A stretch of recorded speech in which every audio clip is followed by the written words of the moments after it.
A North Texas woman is reliving her accomplishment of flying around the world in 1967. She and her team completed the flight that Amelia Earhart could not just 30 years prior. Fox 4's David Sintendry reports. It's truly the most tremendous welcoming. In 1967, Ann Pellegreno made history. She led a crew on a global flight mirroring the path taken by Amelia Earhart in 1937. Earhart disappeared over the Pacific Ocean while trying to become the first pilot to circle the globe at the equator. No trace of her or her navigator has ever been found.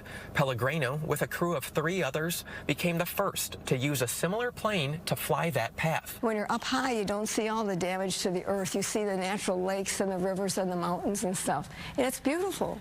Everybody should fly around the world if they could. These days, Pellegreno writes books. That's a book cover for my book, World Flight. From her rural home in Wise County, after spending most of her life in the Midwest. I really felt privileged. Pellegreno first flew in 1960. In 1966, after Pellegreno received her flight instructor rating, she quit teaching 7th grade English to teach students to fly in Ann Arbor, Michigan.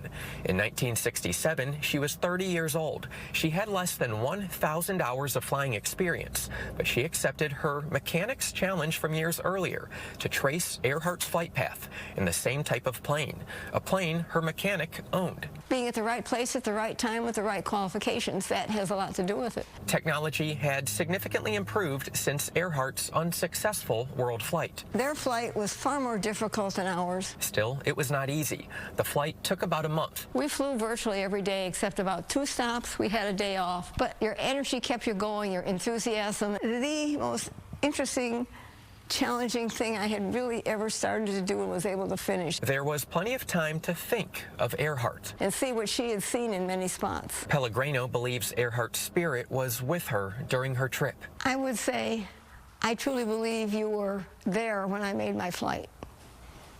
That's all I'll say. And you believe that? You felt it?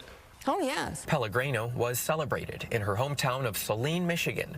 The Michigan legislature declared it Ann Pellegreno Day.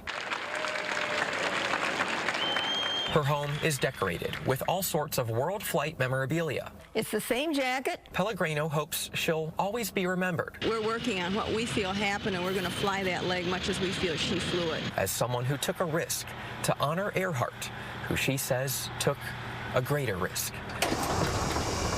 David Sintendry, Fox 4 News.